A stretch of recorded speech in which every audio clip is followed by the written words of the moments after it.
The folded paper burned in Susanna Townsend's hand like a coal pulled fresh from the fire. She stood in the middle of Red Sage Street, Caldwell, Kansas, in the blazing August of 1878, and she stared at the man across from her with a cold, dawning understanding that hollowed out her chest completely. Marshall Hadley did not look the way she had imagined a lawman would look when confronted with a secret that could shatter a whole town. He did not look smug or cunning or triumphant. He looked instead like a man who had just watched a trap spring shut around his own heart and who had no idea what to do about it. "You opened it," she said. Her voice came out steadier than she felt. "I did." He held the paper up between two fingers, and the afternoon wind off the prairie made it tremble. "And I need you to tell me, right now, where you got this." Susanna said nothing. The street around them was not empty. 3 men stood outside the Cattlemen's Rest Saloon and watched with the particular, lazy attention of men who sensed violence without being sure of its direction. A woman in a calico dress was moving rapidly away from the scene with her child clutched against her hip, because women in Caldwell in 1878 understood instinctively when a conversation had loaded guns concealed inside it. "Susanna." Marshall Hadley said her name like he was pressing down on a wound. "The man who gave you this letter is planning to blow the dam on Cutter Creek at midnight tonight. Every farm downstream drowns. Every family in the lower valley loses everything. If this message had reached who it was meant for, by sunup tomorrow there would be nothing left of the Harmon settlement but mud." She felt the world rearrange itself around her in one nauseating lurch, because she had agreed to carry that letter. She had agreed, willingly, 2 hours ago, standing in the shadow of the livery stable with a charming, terrible man named Cole Derry who had told her it was a business correspondence. A simple favor for a neighbor. She had believed him. She had believed him because she was new to Caldwell, because she was alone, because she had arrived in this raw, sun-beaten cattle town 14 days ago with $32 and a carpet bag, and absolutely no one to tell her which men in it were dangerous. And now the letter that was supposed to be a favor had turned into the thing that stood between a whole community of families and annihilation. "I gave it to you by accident," she said, and the admission cost her something she could feel pulling loose from somewhere inside her sternum. "You weren't the man he told me to find." Marshall Hadley looked at her for a long moment. Something in his expression shifted, like bedrock shifting under the surface of still water. He lowered the paper. "Tell me everything," he said. "From the beginning." Susanna had come to Caldwell on the stage from Wichita on a Wednesday morning in late July. She had no connections there, no relatives, no prospective husband. She had only a letter of introduction from a woman in Wichita named Mrs. Clara Potts, who ran a dressmaking operation and who had told Susanna, frankly and without sentiment, that there was work to be found in Caldwell for a woman who could sew, cook, or teach school, and that a woman in Susanna's situation ought not to be too choosy about which of those 3 it was. Susanna's situation was this. She was 24 years old, the daughter of a failed Missouri banker who had died the previous winter, leaving debts that consumed every stick of furniture and every article of silver in the house. She had a good education, a level head, and a face that her late mother had called pretty in a practical sort of way, meaning it was the kind of pretty that did not create enemies. She had survived the winter in Wichita sewing for Mrs. Potts, and when spring came and the work dried up, she had used the last of her wages to travel further west, because further west was where opportunity was supposed to be, and Susanna Townsend, who had been raised to believe in opportunity even when evidence for it was thin, went toward it like a compass needle goes toward north. Caldwell in July 1878 was a town in transition. It sat right on the Kansas Indian Territory border, and it served the cattle trade, which meant that for certain months of the year it was violent and loud and full of Texas drovers flush with pay, and for the other months it was quiet in the way that things are quiet when they are merely gathering themselves for the next eruption. When Susanna arrived in the quiet period, she found it almost pleasant. The main street was wide enough to turn a cattle herd, which was its original purpose, and the buildings along it were a mix of raw lumber and sun-bleached board that gave the town the look of something still deciding what it wanted to be. She found a room at Mrs. Elaine Porteous's boarding house, which was a dignified establishment by Caldwell standards, meaning the sheets were clean, and the male boarders were not permitted past the first floor landing after 8 in the evening. She found work almost immediately at the Mercantile, owned by a round-faced man named Gerald Hatch, who needed someone to manage his accounts because he had been doing them himself for 3 years and they were in a state he described, with genuine anguish, as catastrophic. She liked the work. She liked the orderly columns of numbers, the way a ledger rewarded honesty and punished carelessness, the satisfaction of finding where a figure had gone wrong and correcting it. She liked the smell of the Mercantile, which was flour and leather and coal oil and dried herbs, and she liked talking to the people who came in to buy things, because she was by nature curious about people and Caldwell had an enormous variety of them. It was at the Mercantile that she first saw Marshall Hadley. He had come in for rifle cartridges on a Thursday afternoon, 6 days after her arrival. She had been behind the counter entering a delivery invoice into the ledger when the door opened and he came in, and she had looked up and then, with some effort, looked back down at her ledger, because the kind of looking she had wanted to do was not the kind that was appropriate to conduct in a place of business. He was tall, somewhere near 6 feet, with the particular build of a man who has done hard physical work his entire life, and whose body has become a record of it. His hair was dark brown and needed cutting. His jaw was the kind of jaw that painters and sculptors coveted, and regular human beings just had to live with the effect of. But it was not the jaw or the height or the general architecture of the man that made Susanna look twice. It was the quality of his attention.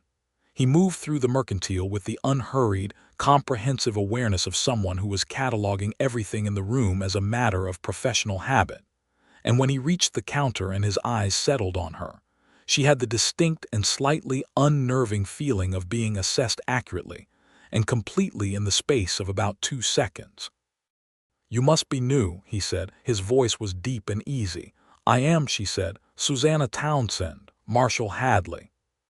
He did not offer his hand across the counter, which she appreciated because she was holding a pen. "I'm the town marshal." She had not assumed that.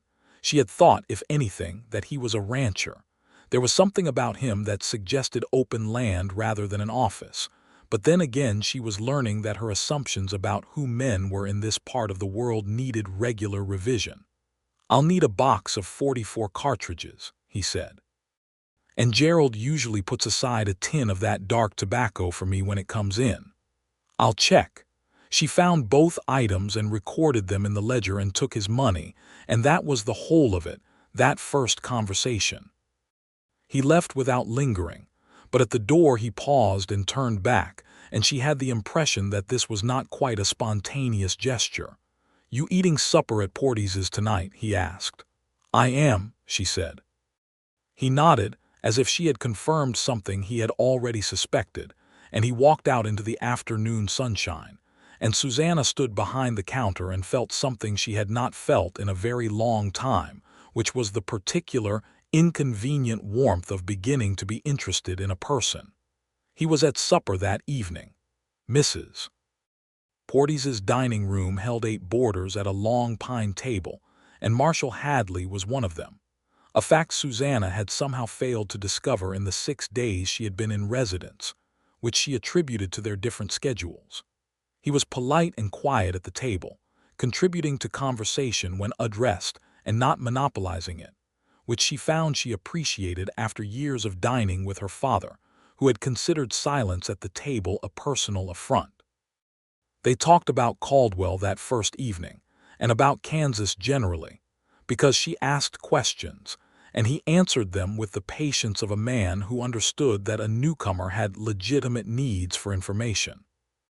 He told her about the cattle drives and about the territory to the south, and about the complicated political situation of the town, which was caught between the interests of the ranchers and the farmers and the merchants and the drovers, all of whom wanted different things, and none of whom were in the habit of giving ground without resistance. "And what about you?" she asked, at a lull in the conversation, when the other boarders had dispersed to the parlor or to their rooms. "What do you want?"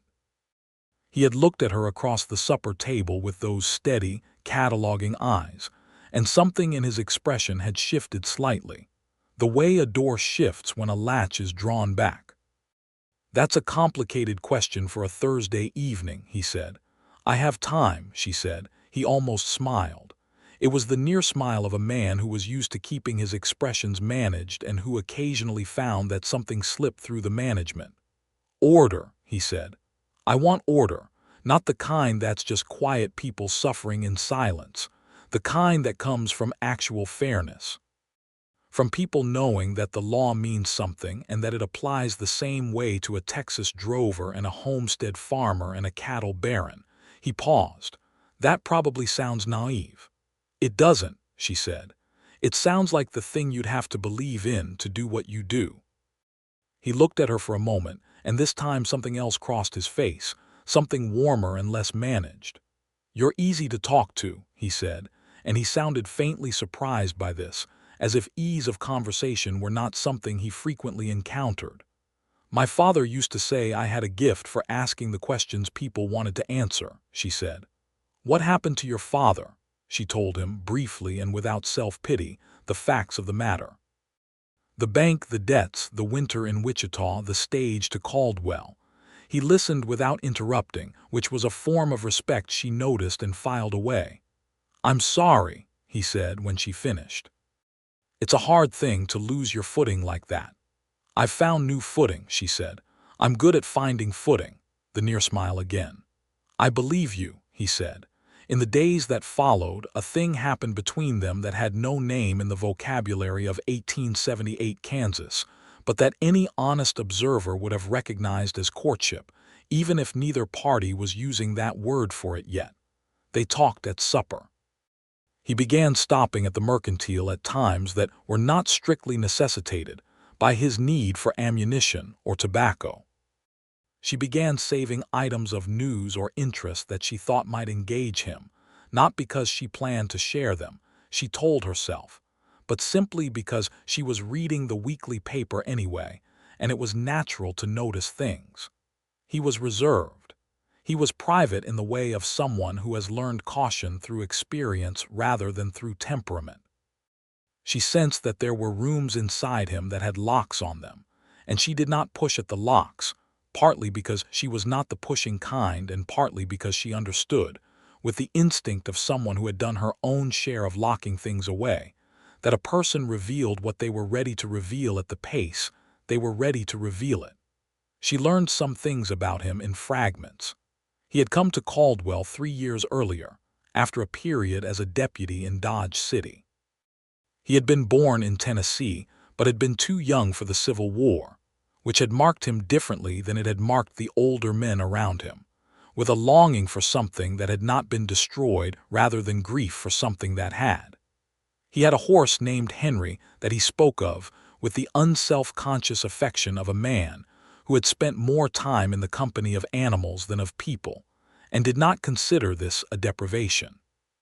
She learned that he was 31 years old, that he read when he could get his hands on books, that he had strong opinions about coffee that he expressed with an earnestness that she found inexplicably charming, and that he had a way of pausing before he spoke, as if he were checking his words for accuracy, that made her trust everything he said with a completeness that surprised her.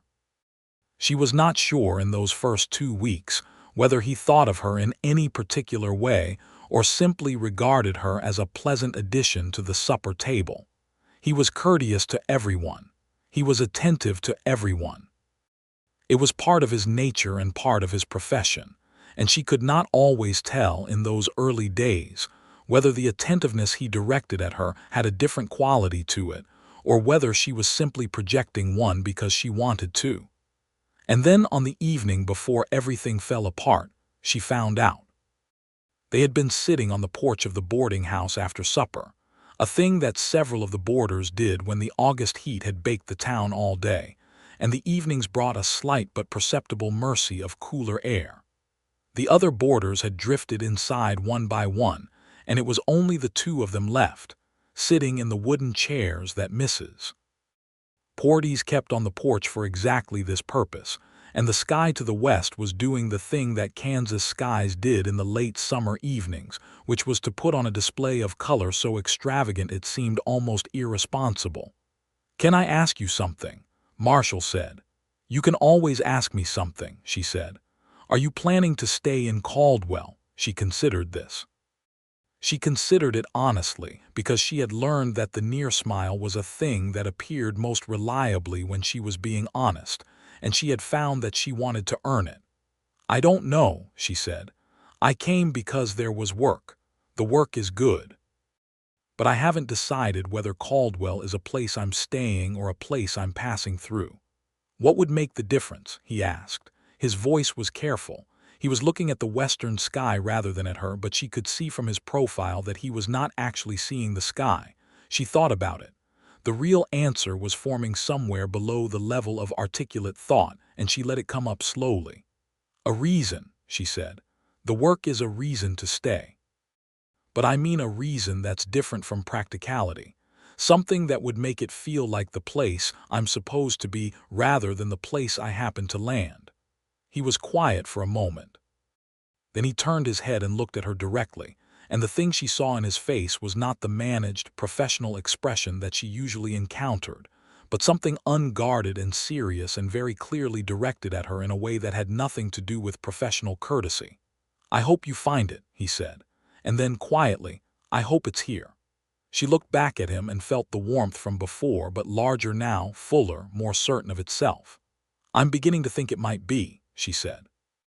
He held her gaze for a moment, and she watched him make a decision, watching it happen with the clarity of someone paying very close attention. He reached across the space between their chairs and covered her hand with his. His hand was large and calloused and warm, and he held her hand with a gentleness that she thought was probably harder for him to sustain than strength would have been, because gentleness for a man like Marshall Hadley required a different kind of courage. They sat like that in the darkening air until Mrs. Porties called from inside that decent folk were expected indoors before full dark, and they went in, and Susanna went to bed that night with something settled and certain and quietly wonderful residing somewhere in the region of her heart. The next morning she met Cole Derry. He was outside the livery stable, leaning against the fence rail with the practiced ease of a man who had spent his whole life cultivating the appearance of harmlessness. He was perhaps 35, handsome in a way that was too polished, too assembled, like a display in a shop window. He wore his hat at an angle that suggested both confidence and the desire to be noticed, and his clothes were better than a working cowboy's but not quite good enough to be a businessman's. He occupied the space between categories in a way that should have made her suspicious, but did not, because she was new and she did not yet have the specific vocabulary for the types of dangerous men that populated the border country of southern Kansas. "Morning, miss," he said, as she passed on her way to the mercantile. "You're Gerald Hatch's new bookkeeper, aren't you?" She had paused, because this was how people talked in Caldwell, and because there was nothing outwardly threatening about the greeting. "I am," she said. "Cole Derry." He touched the brim of his hat. "I've got a small favor to ask you if you've got a moment." She had a moment. She was early for work. She listened to the favor, which was this. He had a business letter that needed to go to a man named Robert Tanner, who managed the Cattlemen's Rest on the south end of Red Sage Street. He himself could not deliver it because he had urgent business that required him to ride out of town within the hour. The letter concerned a cattle contract, he said, a straightforward matter that needed Tanner's signature before close of business.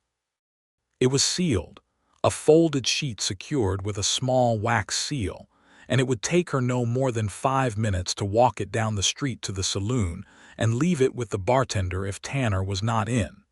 It was a reasonable request. It was the kind of thing that reasonable people did for each other all the time in a small town. She had taken the letter. She had not delivered it immediately, because Gerald Hatch was waiting for her with a discrepancy in the month's flour account that needed resolving before he could place the next order. She had put the letter in her apron pocket and worked on the accounts for 2 hours, and during those 2 hours she had become aware, at a low and not yet alarmed level, of an increased activity outside on Red Sage Street.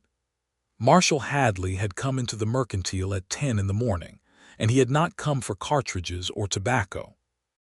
His expression was the one she was beginning to recognize as his professional face, the one that was level and watchful and gave nothing away, but underneath it she could see something that was not quite worry but was in the same family. "Have you seen a man named Cole Derry this morning?" he asked Gerald Hatch. "Derry." Gerald wiped his hands on his apron. "Not today. He comes in now and then. Something wrong. Just looking for him." Marshall's eyes had moved to Susanna, not with suspicion, but with the particular attention she associated with him. "You all right?" "Fine," she said. There was something about the question, about the name he had asked after, that snagged at her attention. But she did not pursue it because she was in the middle of a column of figures, and the connection between Cole Derry and anything concerning had not yet assembled itself. It assembled itself 20 minutes later, when she stepped outside for a breath of air, and a young Mexican boy who did odd jobs around the livery came running down the street with the breathless energy of a child carrying important news. And he told her, in rapid and urgent terms, that the man she had been talking to that morning by the livery had ridden out of town at a dead gallop heading south, and that old Jed at the livery said the horse was not Derry's own horse. It was Ben Harmon's horse, which Derry had apparently borrowed without permission or payment. Susanna had reached into her apron pocket. The letter was still there. She had not gone to the Cattlemen's Rest. The letter had been meant for Robert Tanner, but Marshall Hadley was standing 20 feet away down the street. She had acted on instinct. She had called his name and walked toward him and put the letter in his hands, and because he was who he was, he had read her face in a single comprehensive look and broken the seal and read the letter right there in the middle of Red Sage Street. And then he had looked at her with that expression that was bedrock shifting under still water, and he had said, "You opened it," and she had said, "I did," and they had been in the middle of the conversation that started everything and ended everything. Simultaneously, all at once. "Tell me everything," he had said. "From the beginning," she told him.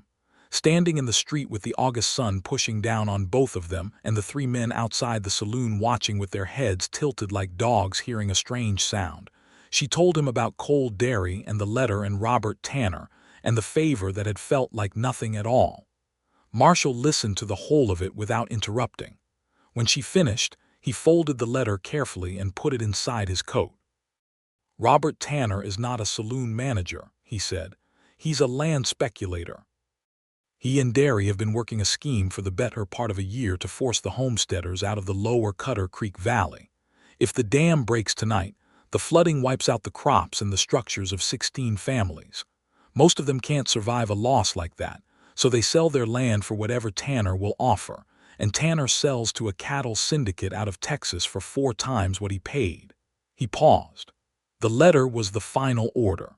Tanner was going to pay the men Derry hired to do it. Susanna absorbed this. "Where is Derry now?" "Across the territory line, my guess, on a horse he stole from one of the very families he was planning to ruin." He looked down the street, then back at her. "I need to ride to Cutter Creek. I need to warn the Harmon family and get men out to guard that dam, and I need to get a deputy up to cover Tanner before he hears that his letter went wrong."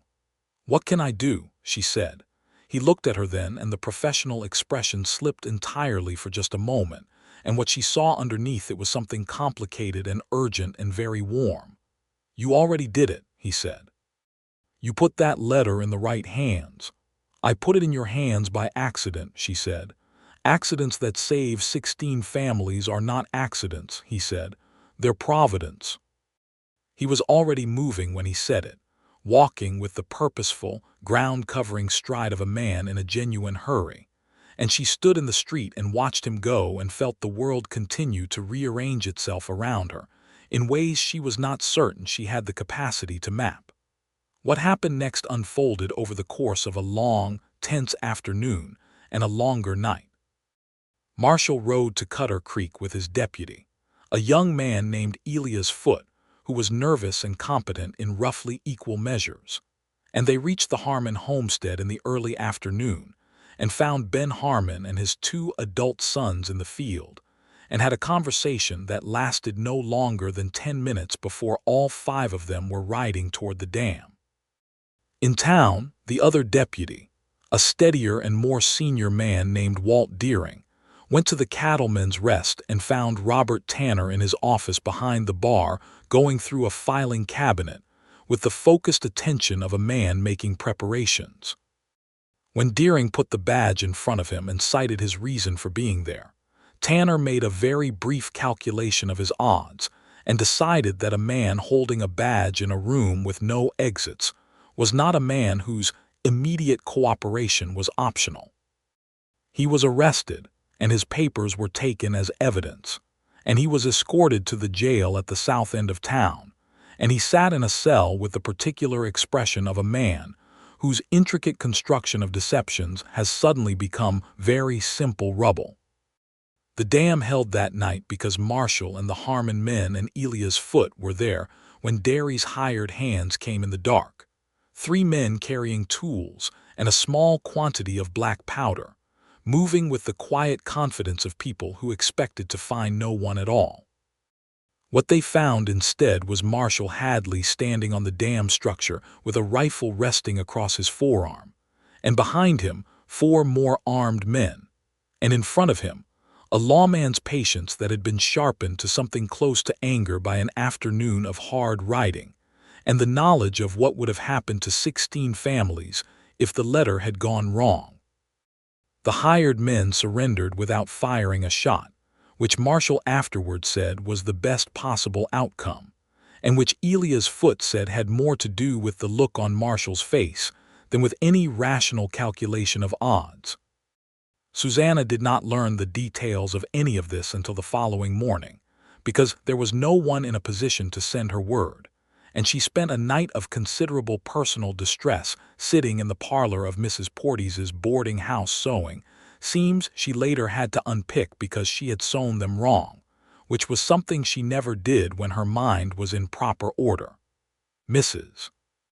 Porteus sat with her for part of the evening in the way that the older woman had of providing company without requiring conversation, and at some point she said, with the blunt practicality that Susanna had come to appreciate about her, "He'll come back.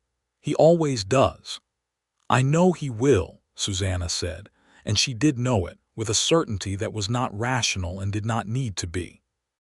He came back at 7:30 in the morning, riding Henry down Red Sage Street in the early light with the dust of a long night still on him, and Susanna was standing on the porch of the boarding house with a cup of coffee because she had given up on sleep, and their eyes met across the width of the street with a directness that made everything else in her field of vision go slightly peripheral.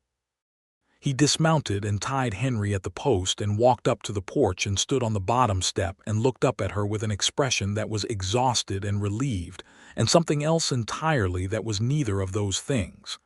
"The dam held," he said. "The families," she said, "all safe." He paused. "Tanner is in a cell. Derry is gone for now, but there's a warrant out and the territory is smaller than he thinks." She let out a breath she had been holding since the previous afternoon. "Good," she said, and then, because she could not help it and because she was a woman who had learned that honesty was more useful than performance, "I was worried. About you specifically." He climbed the remaining steps and stood directly in front of her, close enough that she could see the full detail of his face, the tiredness in it and the relief and the other thing. "I know," he said. "I was thinking about that, about you worrying. It made me want to get back faster." She looked at him. "You were thinking about me in the middle of all of that." "More than was strictly professional," he said, and there was the near smile. fuller than usual and somewhat compromised by exhaustion, but fully present, and she felt it hit her somewhere in the center of her chest like a warm, precise instrument. She handed him her cup of coffee. He took it and drank half of it without taking his eyes off her, and she thought she had never in her life seen anything she wanted to look at so much. "Marshall," she said. "Susanna," he said. "I think I've found my reason to stay," she said. The look that crossed his face was not the managed professional expression, and it was not the near smile. It was something complete and unguarded and serious, the expression of a man who has been hoping for a thing without allowing himself to expect it, and who is now confronted with it, and does not quite know what to do with the full force of it. He reached out and touched her face with one hand, the same deliberate, gentle touch with which he had taken her hand on the porch 2 nights before, and she leaned slightly into it before she could think about leaning. "I am very glad to hear that," he said quietly. The weeks that followed were the best kind of weeks, the kind where ordinary life is illuminated from inside by something new and wonderful that makes even mundane things feel significant. They ate supper together every evening. They walked in the evenings after supper, when the heat relented enough to make it pleasant, along the edge of town where the prairie grass started, and the stars over Kansas were unreasonable in their number and their brightness. He told her more about himself in those weeks. He told her about his childhood in Tennessee, the farm and the father who had worked himself to death with a kind of joyless determination that Marshall had spent his adult life trying not to replicate. He told her about his time in Dodge City, which had been violent and instructive, and about the incident there that had brought him to Caldwell, which had involved a corrupt city official, and a choice that Marshall had made without hesitation, but that had cost him friends and made him careful about where he placed his trust. "Why do you trust me?" she asked him one evening. They were sitting on a blanket on the edge of the prairie west of town, watching the sun go down in its extravagant Kansas fashion, and the question had been forming in her mind for some time, pressing gently at the surface of her consciousness until it came through. He considered this with the seriousness he brought to genuine questions. "Because you were honest with me about the letter," he said. "You could have walked away from it. You had no way of knowing that I'd believe you over dairy, but you came to me with it straight without angling for anything, and you told me the truth even when the truth put you in an embarrassing position." He paused. "People who are willing to be embarrassed for the sake of honesty are trustworthy people." "I was terrified," she said. "I kept thinking you would assume I knew what was in it." "I knew you didn't," he said. "How?" "Because if you had known what was in it and you were carrying it anyway, you would not have walked straight toward the town marshal to hand it to him," he said. "And because your face, when I read it, looked like someone had told you something that contradicted everything you believed about the world." She thought about this. "It did feel like that," she admitted. "I think I was very naive when I arrived here." "You were trusting," he said. "There's a difference. Naivety is a failure to consider. Trust is a decision you make in spite of consideration." He paused. Derry was good at being trustworthy looking. He'd practiced it for years. "You were not fooled by character, you were fooled by a performance. That's forgivable." She looked at him. In the fading light, his face had a warmth to it that she had come to think of as specifically his, distinct from the warmth of the air or the warmth of the sunset. "You think about things very carefully," she said. "It's a habit," he said. "I like it," she said. He looked at her with an expression that had been appearing more frequently in the weeks since the night of the dam, an expression she thought of privately as the one that was reaching towards something, and she waited with the patience she had learned was the right approach to this particular man. "Susanna," he said. "Yes. I would like to ask you something important." Her heart made a decision of its own, somewhere below the level of rational thought. "Ask," she said. "Would you do me the honor of allowing me to court you formally?" He said it with the careful precision of a man who had rehearsed this sentence and found it wanting, and said it anyway because there was no better version. "I'm aware that's a somewhat formal way to put something that's already been happening informally, but I wanted to say it plainly so you would know exactly what I mean and what I intend." She felt the warmth expand to fill the entire space behind her ribs. "What do you intend?" She asked, not to make him work for it, but because she genuinely wanted to hear him say it. He met her eyes, and the thing she had come to recognize as his unguarded expression was fully deployed and entirely beautiful. "I intend to marry you," he said. "If you'll have me. Not immediately, not before you're certain, but that is where I'm pointing, and I think you should know it." Susanna Townsend sat on a blanket on the Kansas prairie in the August of 1878 and looked at a man who had pointed himself at a future with her in it. And she understood with total clarity that this was the reason she had stayed, and that whatever had led her here, the dead bank, the winter in Wichita, the stage to Caldwell, the letter, the beautiful, terrible accident of putting it in the wrong man's hands, had been pointing at precisely this moment, this man. This particular quality of light on his particular face. "Yes," she said, "to the courting, and I believe the other answer will come out the same way, but I would like to take the time to be sure." "Take all the time you need," he said, and he reached for her hand with that same careful, deliberate warmth, and the Kansas stars came out above them one by one in the darkening sky, and the prairie was quiet, and the moment was absolutely complete. Cold dairy was found in late October by a marshal in Dodge City, attempting to execute a similar land scheme using a different identity, and he was extradited back to Caldwell to stand trial alongside Robert Tanner. The trial was a significant event for the town, drawing observers from several surrounding settlements and the territory, because it was not only about the crime of attempted property destruction, but about the broader pattern of land speculation and coercion that had been stripping homesteaders of their holdings across the whole region. Susanna attended the trial on 3 of its 4 days, sitting in the gallery with her hands in her lap and watching Marshall testify with the same level, precise accuracy with which he approached everything. He was not a dramatic witness. He stated facts in the order they occurred and did not embellish them. He answered questions briefly and completely.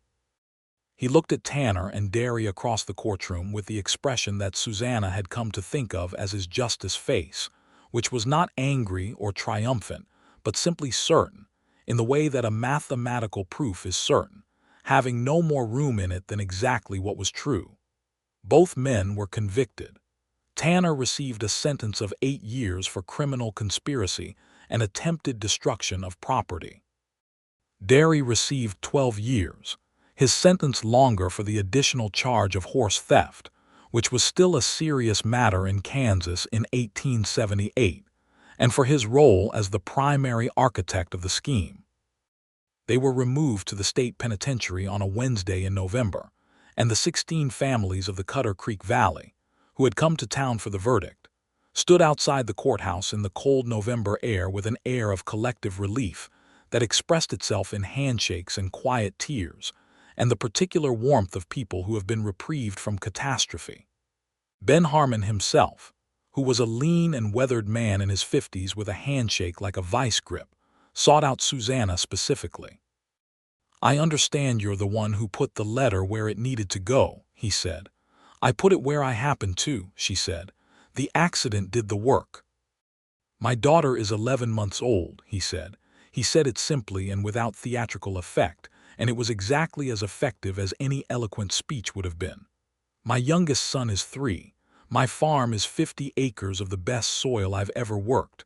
All of that was 4 hours from being underwater." He paused. "There's no such thing as an accident that saves what I love most." She did not have an answer for that. She took his hand when he offered it and held it for a moment, and she thought about the folded piece of paper and the wax seal, and the unremarkable, ordinary morning on which she had taken it from a stranger's hand. And she thought about how thin the margin was between disaster and rescue, and how the whole architecture of a life could pivot on a moment that felt like nothing. Marshall was standing nearby, and he had heard the exchange, and when Harmon moved away he came to her side and said nothing, just stood close enough that their arms were touching, and she was grateful for the solidity of him. In early December, Gerald Hatch raised her wages without her asking, because the accounts were in better shape than they had been in 5 years, and he was a man who understood value and acted on the understanding.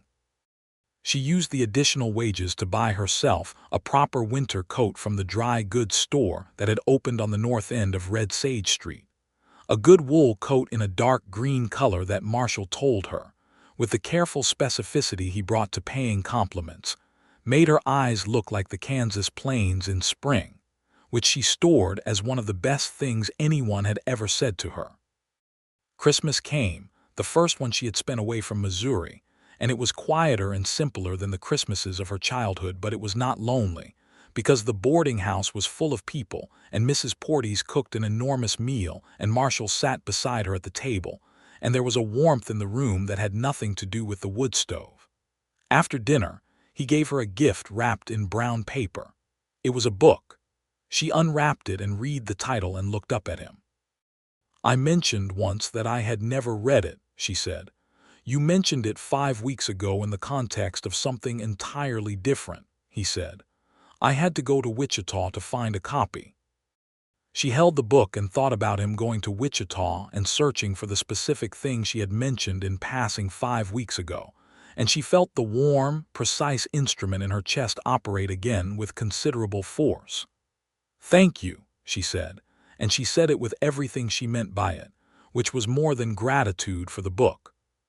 He looked at her with his unguarded expression, the one she had come to love most among all the expressions he deployed, and he said, quietly, so only she could hear it under the general noise of the Christmas table, "There is not a single thing I do for you that I don't do entirely willingly." In January, a cold and brilliant and unrelenting Kansas January, he asked her to marry him. He did not ask her in a dramatic way. He asked her in the parlor of the boarding house on a Sunday evening when the other boarders had gone to bed, and the wood stove was going full, and the wind was doing the thing it did on January nights on the prairie, which was to say everything it had to say at maximum volume, and the parlor was warm and small and full of amber light. He asked her properly, sitting in the chair beside hers, leaning forward with his elbows on his knees and his hands clasped, and his eyes on her face with the particular, total attention that she had come to need the way she needed food and air. "I have been thinking about this since August," he said. "I thought about it on the dam that night, which was probably not the optimal time for thinking about it. I thought about it every evening at supper and every evening on the prairie and every morning when I came past the mercantile and saw you through the window. I am not a man who speaks before he is certain, and I am certain." She looked at him and felt the whole 5 months collect themselves into this moment. The letter and the dawn and the supper table and his hand in hers and the book, and all the ordinary evenings that had been secretly extraordinary. "I am certain, too," she said. He reached into his coat pocket and produced a ring that was simple and good, a thin gold band with a small garnet set in it, the garnet dark red and deeply faceted and catching the wood stove light like a small fire. "It was my mother's," he said. "She gave it to me when I left Tennessee and told me to put it on the right hand someday." He paused. "I believe this is someday." She held out her hand and he put the ring on her finger, and she looked at it sitting there in the parlor light, this piece of his history that he was giving her as the beginning of a shared one, and she felt something settle inside her that had been unsettled since the morning she had buried her father, and understood that the architecture of her life was going to have to be rebuilt from scratch. This was the architecture. This man, this ring, this small warm room in a cold January, on the edge of the Kansas prairie, at the far end of the road that had started in a failed bank in Missouri and had run through Wichita and a stagecoach and a mercantile and a folded letter and a dam on Cutter Creek and all the way here. "Yes," she said, for the second time, but this time it meant everything it would ever mean. "Yes, Marshall, with everything I have." He kissed her then, for the first time, with the care and the intention that he brought to everything, and she kissed him back with a completeness that she had not known she was capable of, and the January wind outside the boarding house said everything it had to say and did not care at all that inside, two people were becoming something permanent. They were married in March, when the Kansas winter had relented enough for it to feel like a new beginning in more than the ceremonial sense. Mrs. Porteous gave her the use of the boarding house parlor, which was a considerable gift given that the parlor was the pride of the establishment, and several of the women in town helped with the decorating, bringing dried flowers and ribbons and the particular enthusiastic generosity of a community that has decided to celebrate something. Reverend James Colby officiated, a composed and gentle man who had been marrying and burying the inhabitants of Caldwell for 6 years, and who delivered the ceremony with the appropriate seriousness and a warmth that made it feel like a genuine blessing rather than a recitation. The Harmon family came from Cutter Creek, all 7 of them, including the 11-month-old daughter who slept through the entire ceremony in her mother's arms with an impressive tranquility. Ben Harmon stood in the back of the parlor with his hat in his hands and the look of a man who feels he owes a debt he cannot adequately repay, and when Susanna and Marshall were pronounced husband and wife, he was among the first to shake Marshall's hand and the first to say to Susanna, "You did something important," and she said, "We all did," and she believed it. Gerald Hatch attended and gave them a wedding present of a cast-iron skillet that was, he insisted, the finest skillet in the territory, and that she would thank him for every morning of her married life. Elia's Foot attended and stood beside Walt Deering and looked pleased in the young, uncomplicated way of a person at a ceremony where everything goes right. Walt Deering, who was not a sentimental man by nature, shook Marshall's hand for a very long time and said something private that made Marshall's expression go briefly, profoundly soft. Susanna wore a dress she had made herself from a deep blue fabric she had ordered specially from a merchant in Wichita, and she wore her hair up with 2 small combs that had belonged to her mother, and she carried a small bunch of flowers that the Harmon's oldest daughter had picked from the edge of the Cutter Creek Valley and dried and tied with a ribbon. She was not, she understood, a conventional bride in the sense of a woman coming to matrimony fresh from a family and a home and an established social position.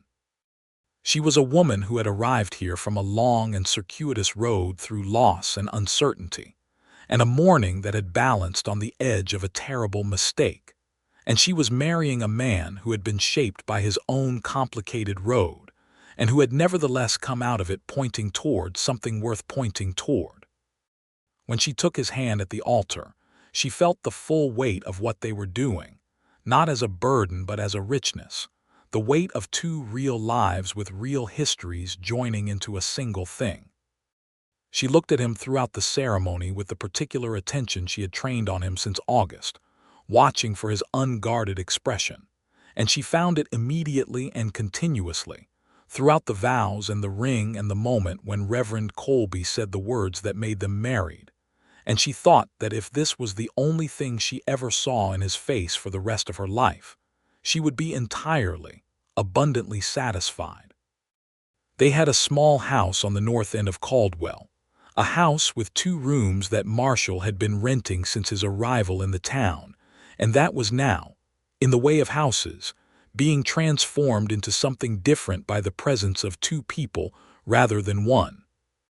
Susanna brought her carpet bag and its contents and her winter coat and her books and the cast-iron skillet from Gerald Hatch, and she arranged things in the 2 rooms with the careful attention of someone building something rather than simply occupying a space. Spring in Kansas was a revelation. She had seen Kansas in July and August and the brown severity of its autumn and the white ferocity of its winter, but spring was something else entirely, a sudden and extravagant green that rose out of the prairie as if the land had been saving it, and the sky was enormous and kind in a way that the winter sky had not been, and the air smelled of soil and new grass and possibility. She continued to work at the mercantile. He continued to be the town marshal. These were the 2 anchors of their days, and around them they built the ordinary and extraordinary fabric of a shared life. They cooked together in the evening, which was something neither of them had expected to enjoy as much as they did, and they ate at their own table, which after months of the communal supper table at Porteus's felt deeply, privately good. They talked after supper with the ease of two people for whom conversation is not an effort but a pleasure, and the subjects ranged from the practical to the philosophical to the entirely absurd, and she loved all the registers. She wrote to Mrs. Potts in Wichita, the first letter in months, and described her situation with honesty and happiness, and Mrs. Potts wrote back to say that she had known from the beginning that Caldwell was the right destination.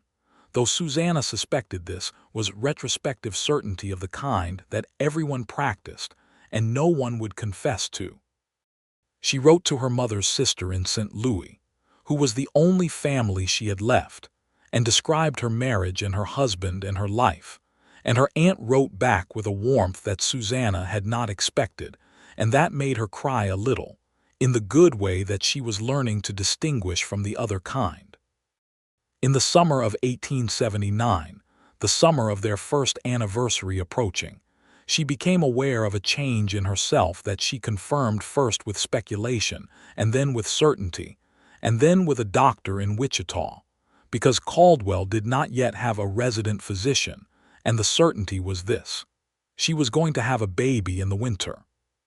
She told Marshall on the porch of their house on a July evening, because the porch was where they sat in the evenings, and because she could not hold the information to herself for another hour, let alone another evening. She told him plainly, because she was not a woman for theatrical reveals, and she watched his face as she said it with the attention she always gave to his face. What happened to his expression was something she had not seen before and would never forget. It was not surprise, though there was surprise in it. It was not fear, though she could see him cataloging the responsibilities that had just multiplied. It was something that had no word she could think of in any vocabulary she possessed, something like the moment when an architectural structure becomes complete, when the final stone goes in and the whole thing is suddenly, undeniably itself. He reached for her hands and held them in both of his. "Are you well?" he said. This was the first question, and she loved him for it. "I'm well," she said. "A little tired, mostly well." He looked at her hands in his for a moment, and then he looked up at her face with his unguarded expression fully deployed, and added to it was something new, the thing she had not seen before, the completeness she could not name. "I'm going to be a father," he said, not to her but to the Kansas evening in general, as if it needed to hear it.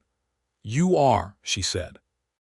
He stood up from his chair and pulled her gently up with him and put his arms around her on the porch in the July evening, and held her with the careful tenderness that she associated with him holding things he did not want to break, and she put her arms around him and felt the completeness of it, this architecture they had been building since August, now acquiring a new and fundamental element.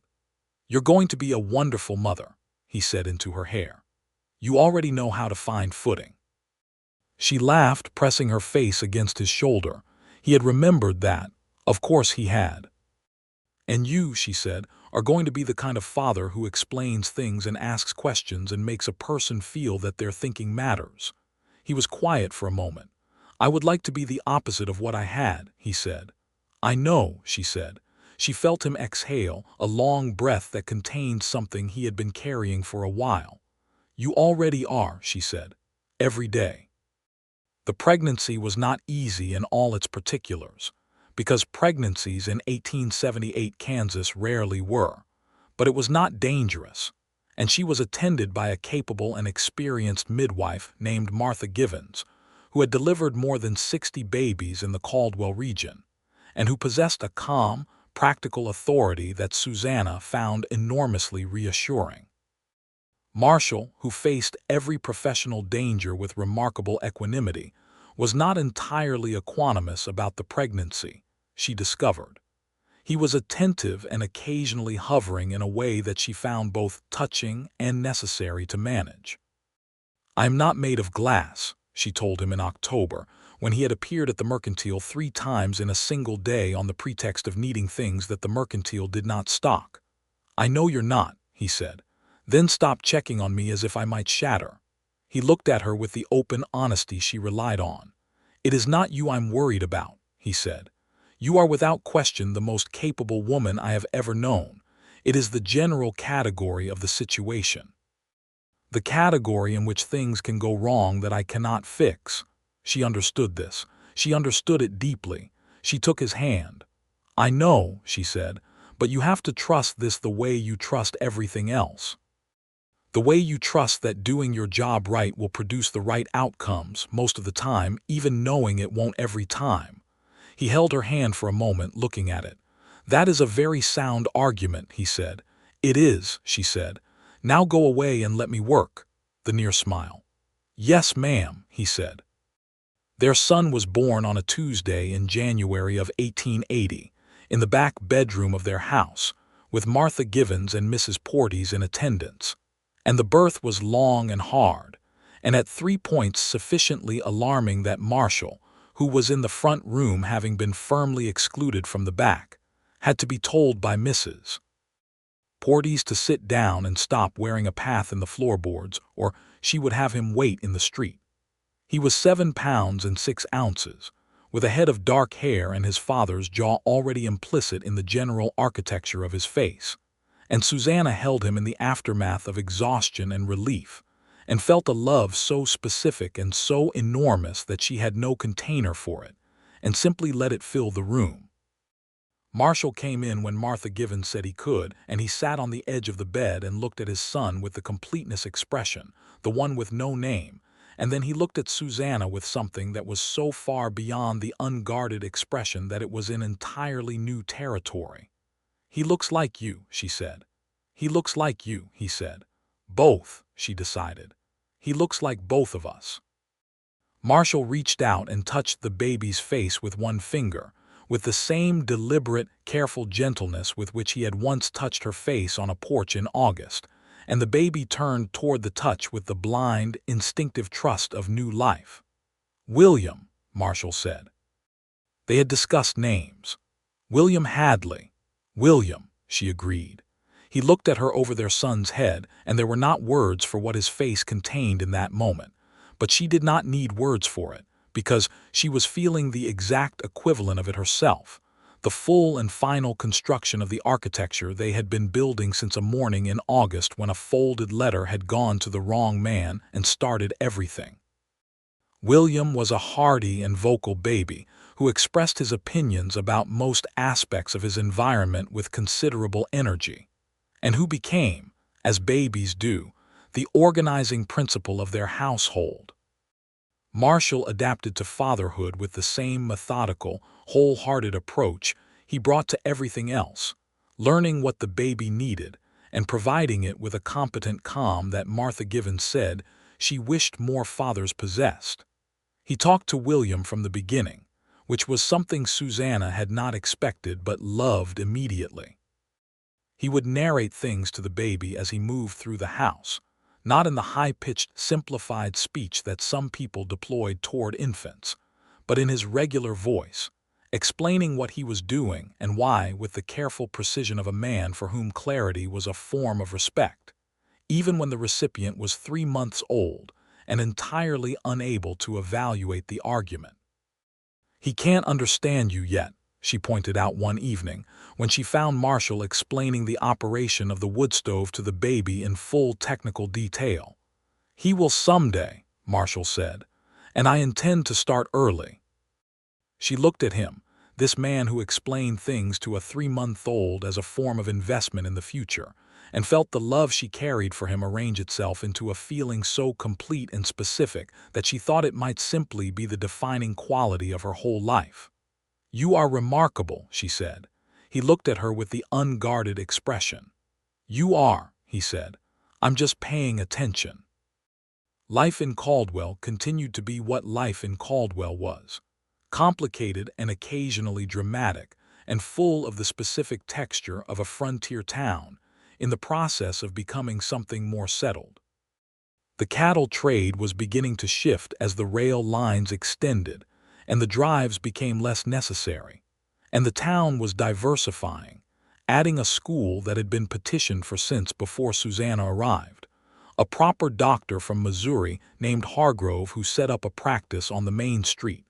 A second church, and a small lending library whose establishment Susanna assisted with enthusiasm. She had given up working at the mercantile after William's birth, not because she had to, but because the life of the household had expanded to fill her days, and because she had, in the interim, taken on the bookkeeping for 3 other businesses in town on a flexible arrangement that allowed her to work from home and set her own hours and bring William along when necessary, which Gerald Hatch, who was one of the 3, accepted with the philosophical grace of a man who knows better than to argue with his best bookkeeper. Marshall's position in Caldwell had evolved as well. He had been re-elected marshal twice by this point, each time without serious opposition, because he had accumulated in his years there the kind of trust that a community grants to someone who has demonstrated, repeatedly and without self-interest, that their priorities are exactly what they say they are. He was not a famous lawman in the manner of Wyatt Earp or Wild Bill Hickok, men who had turned their reputations into currency and their violence into spectacle. He was something quieter and more durable, the kind of law that holds not through terror, but through the reliable, daily presence of someone who means what they say. He was, by 1881, a figure of real substance in Caldwell, consulted by the town council and respected by the surrounding ranchers, and regarded by the homesteading community of the Cutter Creek Valley, with a warmth that the Harmon family expressed most directly, visiting the Hadley household at intervals with gifts from the farm, and the particular loyalty of people who understand that they owe someone more than they can repay, and have decided to keep trying anyway. Ben Harmon's youngest daughter, the one who had been 11 months old on the night of the dam, was called Alice, and she developed a particular attachment to Susanna in the manner of a small child who identifies a woman who will not condescend to her. She was a serious, watchful child with a great interest in everything and a gift for direct, unsettling questions, and Susanna liked her enormously. "Why is your husband the marshal?" Alice asked on a visit when she was 4 years old, sitting at Susanna's kitchen table with a cup of milk. "Because he is very good at being fair," Susanna said. Alice considered this. "Is being fair hard?" "Sometimes very hard," Susanna said. "Why?" "Because being fair means you sometimes have to do things that upset people you like," Susanna said. "And that takes a kind of courage that not everyone has." Alice thought about this with the serious concentration of a 4-year-old processing a genuine idea. "My father says your husband saved our farm," she said. "Your father helped save your farm," Susanna said carefully. "And several other people. It was a group effort." "But you started it," Alice said. "I made an accident that turned out to be useful," Susanna said. Alice shook her head with the patience of a child who has identified an adult in the process of undervaluing themselves. "That is not the story my father tells," she said. And Susanna thought about the story that other people told, the story of the letter and the wrong man and the saved families, and she thought about how that story's shape depended entirely on where you started it and where you ended it. If you started it with the letter, she was an accidental hero. If you started it with the morning in Wichita when she had decided to come to Caldwell, she was someone on a trajectory. If you started it on a stage coach with a carpet bag and $32 and a determination to find footing, she was simply a woman in motion toward something she had not yet seen but which had been waiting for her anyway. "What story does your father tell?" she asked Alice. "He says a woman with good sense and a brave heart put the right letter in the right hands and saved everything," Alice said, and drank her milk with finality. Susanna sat with that for a moment and decided that Alice Harmon, at age 4, was probably in possession of more clarity than most adults she knew. In the spring of 1882, Susanna discovered she was pregnant again, and this time the pregnancy was easier in most respects. Perhaps because she knew more of what to expect, or perhaps because William, who was 2 and very occupied with learning to walk on every available surface, and testing the structural limits of everything in the house kept her too busy to focus on discomfort. She told Marshall on the porch again, because the porch was where she told him important things, and his face did the completeness expression again, and he asked first if she was well, and she said yes, and he held her hands and then kissed her in the spring evening air with the warmth and intention she associated with his kisses, and that had not diminished in 4 years of marriage, but had, if anything, acquired a depth that only accumulation could produce. Their daughter was born in November of 1882, and they named her Clara, after Mrs. Potts in Wichita, who had sent Susanna on the road that led to Caldwell, which seemed to Susanna exactly the right acknowledgement of the chain of events that had produced everything. Clara was a smaller and more tranquil baby than William had been, and she regarded the world with the watchful, interested expression of someone deciding carefully what she thought before committing to an opinion. Marshall sat with Clara in the evenings after supper, in the rocking chair they had acquired in preparation for William, and which had become, across the years, the particular chair associated with the private life of their household, and he talked to Clara the way he had talked to William, in his regular voice, explaining things with care and respect, and Susanna sat across the room and sewed or read, and listened to him talk to their daughter about the evening sky and the structure of a town and the nature of fairness, and felt the full weight of the life they had built together, resting pleasantly and solidly in the room around her. The school had been established by 1880, and Susanna had taken on a role as an assistant to the schoolteacher, a competent woman from Ohio named Mrs. Harrington, managing the administrative aspects of the school, because it turned out that a school in a frontier town in 1880 required someone to keep track of its accounts and correspondence with the same diligence as a mercantile, and this was a thing Susanna was entirely capable of providing. She worked there 2 mornings a week, bringing Clara along in the first year, and the work gave her a satisfaction that ran alongside, but was different from the satisfaction of the household. It was the satisfaction of contributing to the town's architecture in a way that would still be standing after she was gone, because education was the kind of thing that compounded itself across generations, each year producing people who could do things that could not be done before. Marshall came to school functions with the patient participation of a father who understood their importance even when they contained long intervals of children singing imperfectly, and William, who started school in 1886 and was revealed there to be a child of considerable intelligence and opinions, had the benefit of 2 parents who took his education seriously and who argued with each other at the supper table about books in his presence, which was perhaps the most effective possible demonstration that thinking was something adults actually did. By the middle of the 1880s, Caldwell had changed substantially. The railroad came through in 1880 and changed the town's economic character in ways both disruptive and eventually stabilizing. The cattle trade declined as a dominant force, and the town became more agricultural, more settled, more oriented toward the long-term life of a community rather than the transient energy of a seasonal trade. More families arrived. More buildings went up in brick rather than raw lumber. The library expanded. A second doctor arrived. The school became a proper schoolhouse with 2 rooms.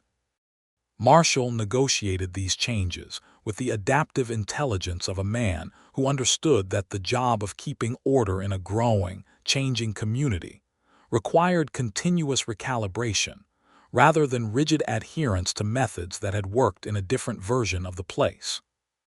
He was not unchallenged, because no person in a position of authority in a frontier town in the 1880s went without challenge from the directions of competing interests, but he was respected even by those who challenged him, because they trusted that his decisions were made on the basis of what was fair and legal rather than what was personally convenient.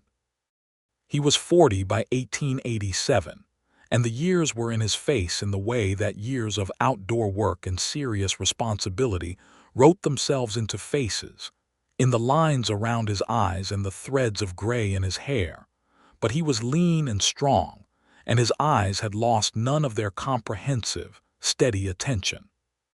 She was 33, and she thought they were both better versions of the people they had been in August of 1878, not because they had been inadequate then, but because time and shared life, and the specific education of raising children and building something real had produced qualities that youth did not contain. She told him this one evening, sitting in their kitchen in the November dark with William and Clara both in bed and the wood stove doing its faithful work and 2 cups of coffee on the table between them.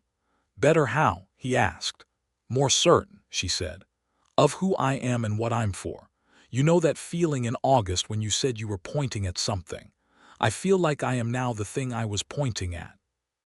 He looked at her across the table with the unguarded expression, and on a 40-year-old face it was more moving than it had been on a 31-year-old face, because it was still there, unchanged, still that same quality of a door opening. "Yes," he said, "that's exactly it." "And you," she said. He thought about this with the care he always brought to genuine questions. "I came here looking for the kind of order that comes from fairness," he said. "I didn't know when I said that I was talking about something that starts at home, that you can't build it in a town until you've found it in a room with the person you love." He paused. "You taught me that." "We taught each other," she said. "Yes," he agreed. "We did." She reached across the table and covered his hand with hers, exactly inverting the gesture from the porch in their first summer, and he turned his hand over and laced his fingers with hers, and they sat in the warm kitchen with the November wind outside and the fire inside, and the 2 sleeping children in the back of the house, and the whole of what they had built together was present in the room with them, as real and solid as the walls. The years continued to accumulate in the good way, the way of a thing being built rather than merely elapsed.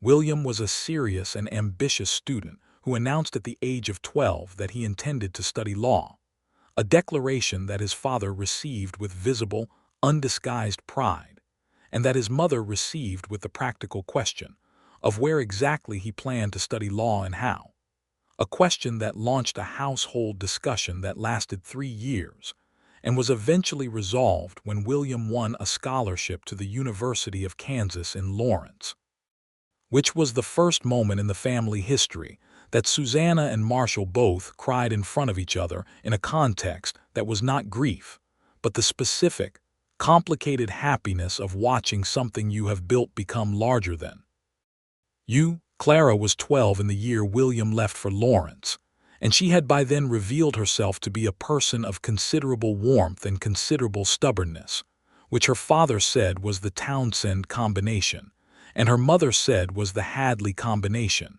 and which Clara herself, at 12, regarded as entirely her own thing, which was probably the right answer. She had a talent for drawing that had appeared early and developed steadily, filling the margins of her school books and the blank pages of any notebook left accessible with careful, detailed observations of the world around her. Her teacher said she had a genuine eye, and Susanna, looking at her daughter's drawings of the Caldwell street and the Kansas prairie, and the precise, affectionate portrait of her father's face she had drawn in secret and presented to Susanna for her birthday, thought this was the most accurate thing Mrs. Harrington had ever said. In 1890, Susanna discovered she was pregnant for the 3rd time, which was something neither she nor Marshall had expected in their late 30s, but which arrived with its announcement and was received with the full warmth that they had given to both previous announcements. The question first of whether she was well, the hands held across a table, the complete expression on his face. "We are not telling William until it's certain," she said. "Of course," Marshall said. "He will react with more excitement than is helpful." "He will," Marshall agreed, with the specific fond resignation of a parent for a child who is exactly who he is. Their 2nd son was born in January of 1891, and they named him James, after Reverend Colby, who had married them and who had died the previous spring after 30 years of marrying and burying the inhabitants of Caldwell, and whose memorial service had produced more genuine grief in the town than any event Susanna could remember. James arrived into a household that already had 11 years of warmth and habit accumulated in its walls, and he was received with the particular tenderness of a child who comes late into an established love, cradled in it on all sides. William came home from Lawrence for the birth, and reacted with exactly the volume of excitement that Susanna had predicted. And Clara, who was 8 and had opinions about everything by this point, announced that she was going to be a better older sister than William was an older brother because she had better judgment and more patience, which William disputed immediately and at length, and the noise level in the Hadley household reached a register that Susanna had not experienced before and that she found, to her own surprise, entirely wonderful. Caldwell in 1891 was a different town from the raw border settlement of 1878. It had paved sidewalks on the main street. It had a proper newspaper. It had several substantial brick buildings and a hotel that was not a saloon with rooms attached, but an actual hotel with a dining room and a register.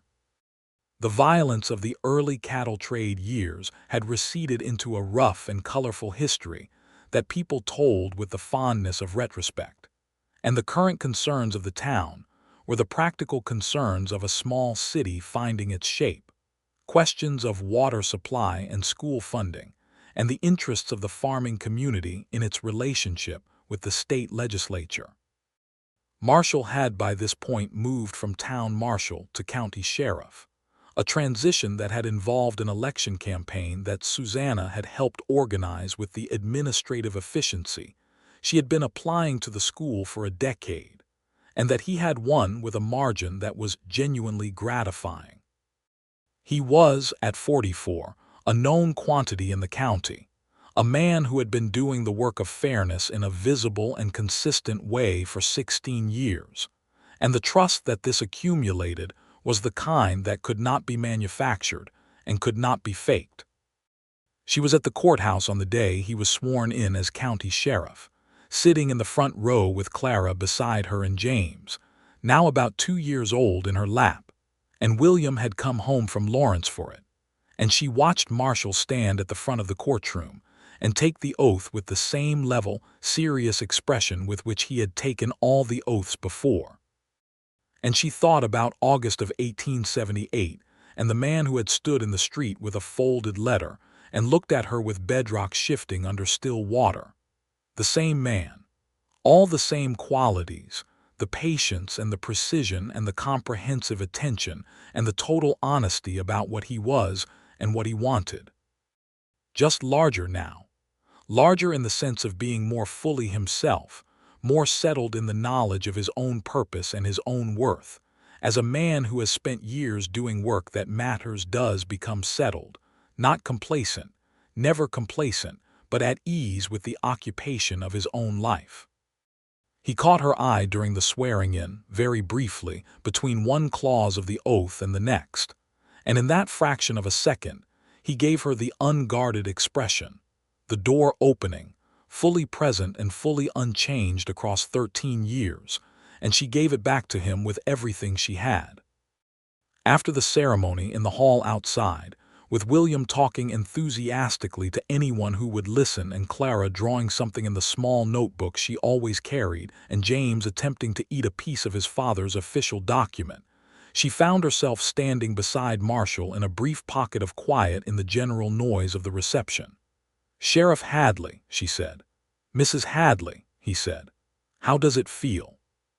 He looked around the hall at the community he had served for 16 years, the merchants and the farmers and the cattlemen and their families, the people who had trusted him with their safety and whose trust he had worked daily to deserve. Then he looked at her with the expression that still, after 13 years of daily exposure, operated on her heart with the precision of a perfectly calibrated instrument. "Like I'm exactly where I'm supposed to be," he said. She put her arm through his. "Good," she said. "So am I." James Hadley, deciding at this moment to abandon his attempt on the official document, reached up from his father's arms and grabbed Susanna's nose with the confident authority of a toddler who has correctly identified the center of gravity in a room.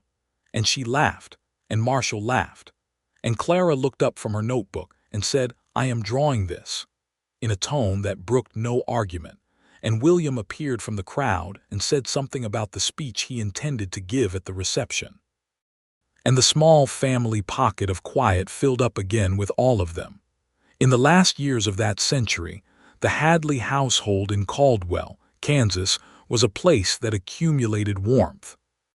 The children grew and went out into the world and came back, as children do, when the place they came from is worth returning to. William became a lawyer in Topeka and married a woman from Lawrence named Helen who was clever and kind, and came to supper with the gift of asking exactly the questions that made Marshall tell his best stories. Clara's drawings became paintings, and her paintings became a subject of interest, and a small gallery in Wichita displayed 3 of her works in 1897, to the kind of reception that made her parents sit across the supper table from each other and fail to adequately explain to themselves how this particular combination of genetics and environment had produced something this independently magnificent. James grew up in the household of 2 people who were deeply in love and who demonstrated it daily in the specific, non-theatrical way of people for whom love is not performance but practice. And he grew up to be a person with a very clear idea of what he was looking for and the patience to find it, which were perhaps the best qualities a childhood can produce. The Harmon family of Cutter Creek remained in their life. Ben Harmon died in 1893, an old man by the standards of the time, and was buried on his farm as he had requested, in the soil he had defended and worked for 20 years, and the funeral was attended by more people than Caldwell could easily accommodate, because a man who had stood on a dam in the dark with a rifle defending his family's land was the kind of man a community wanted to mourn properly. Alice Harmon, who was 17 by then, stood at the graveside with the watchful seriousness she had possessed since childhood, and she sought out Susanna afterward and told her, with the directness she had always had, "Father said your name in the story he told about this place every time. He said that what you did was the beginning of everything staying right." Susanna held the young woman's hands and thought about a folded letter and a man she had never intended to give it to and a town full of families who had not drowned. "Your father was the beginning," she said. "He built the thing that was worth saving." "You saved it," Alice said. "We all took care of each other," Susanna said. "That's the real story." Alice looked at her for a moment with the 4-year-old's certainty translated into the 17-year-old's precision. "That is the better story," she conceded. Marshall came up beside Susanna as Alice went back to her family, and he put his hand on the small of her back with the automatic ease of 15 years of marriage, and she leaned very slightly into it with the automatic ease of the same 15 years, and they stood for a moment in the quiet of the Cutter Creek farm with the wind moving through the grass and the sky doing what Kansas skies did, which was to be larger than any human concern, and yet somehow entirely appropriate to it. "You're thinking about August," he said. She looked at him. "How do you always know? You get a specific look when you're thinking about the beginning of things," he said. "Your eyes go somewhere and then come back." "Yes," she said. "I was thinking about it, about how thin the margin was." "It wasn't thin," he said. "It was exactly wide enough." She considered this. "That's a very determined way to look at it. Providence is determined," he said, "by definition." She shook her head, smiling. "You said that on the street that morning. You called it Providence." "I did," he said, "and I was right." She turned to look at him fully. This man who had been her husband for 15 years, and her love for 15 years, and her anchor, and her mirror, and her home. The gray was fully distributed in his hair now, and the lines around his eyes were deep, and he was the most recognizable person in the world to her, more recognizable than any landscape or any sound, more fundamentally known than anything else in her experience. "I love you," she said, in the plain, direct way she had learned was the only way worth saying it, because the plain, direct version was the one that carried the whole weight without dropping any. He looked at her with the unguarded expression, the one that had been the door opening since August of 1878 and had never once closed. "I love you," he said, "more than everything put together." They drove back to Caldwell in the late afternoon with James asleep across the back seat of the wagon, and the Kansas sky was doing the extravagant thing it did in the autumns, the thing that made you feel the land was performing specifically for you. And she sat beside Marshall on the wagon seat with her shoulder against his and his hands on the reins, and the whole of her life arranged around her in the evening air, complete and real and deeply, permanently, irrevocably hers. The letter had gone to the wrong man. The wrong man had been exactly right. She had put the thing that could destroy everything into the hands of the person who would protect everything, and in doing so she had found, without looking for it, the architecture of an entire life. The dam held, the family stayed, the town grew. The man she had handed a stranger's letter to in the middle of a street on an August morning became her husband and her partner, and the person who taught their children that fairness was worth fighting for, and that love was not an accident but a practice, and that the distance between disaster and rescue was sometimes only one decision, one honest conversation, one letter put into the wrong hands at the exact right moment. And Susanna Townsend, who had arrived in Caldwell with $32 and a carpet bag and a determination to find footing, had found it. She had found it in the ledger at the mercantile, and the boarding-house supper table, and the porch in August, and the garnet ring that caught the wood stove light, and the kitchen table where they talked after supper, and the rocking chair, where he explained things to sleeping babies, and the courthouse where she watched him take oaths, and the wagon seat on an autumn evening with the sleeping child behind them, and the extravagant Kansas sky ahead. Footing that was not a place but a person. Footing that was not a circumstance but a choice, made daily, in the full knowledge of what it was and what it required, and what it gave back in abundance. The wagon moved through the evening toward the lights of Caldwell, and James shifted in sleep in the back, and Marshall reached sideways and covered her hand with his on the seat between them, and she turned her hand over and held his hand, and the dark came down over the Kansas prairie in its vast and ordinary splendor, and everything was entirely well.